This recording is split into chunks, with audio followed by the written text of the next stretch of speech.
বন্ধুরা তোমরা কি ভিডিওটা ভালো করে দেখো, তারপর আমরা এর ফানি কমেন্ট করবো। আগের দিন আমি নীলের থেকে টাকাটা নিয়েছিলাম কেন জানো? এই দেখো এটার জন্য ফোন করে দেখেছি, ও এখন বাইরেই আছে।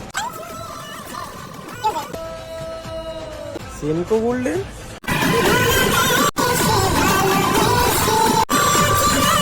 तो चलिए शुरू करते हैं। ভাই মনে হচ্ছে ও প্যানে হেগে ফেলেছে। সেনকো গোল্ড না না, সিটি গোল্ড। দিদি ভাই তুমি দাদাকে বড় একটা প্যান্ট গিফট করো, কারণ দাদা যে সমস্ত প্যান্ট গুলো পরে বুঝতে পারি না ওটা প্যান্ট না বস্তা।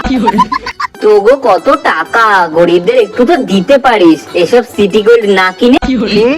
বলছি ও নীলের মামুনি, ওই আংটিটা কি 10,000 টাকাতে হয়ে গেছে?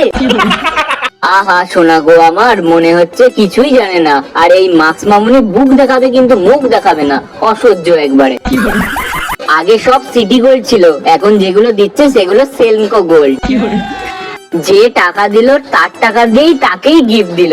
ব্যাকগ্রাউন্ডের গান শুনে ভাবলাম হয়তো বিয়ে করবে। প্যান্ট না না, চটের বস্তা। দাদা ছায়া পড়ে এসেছে মনে হয়।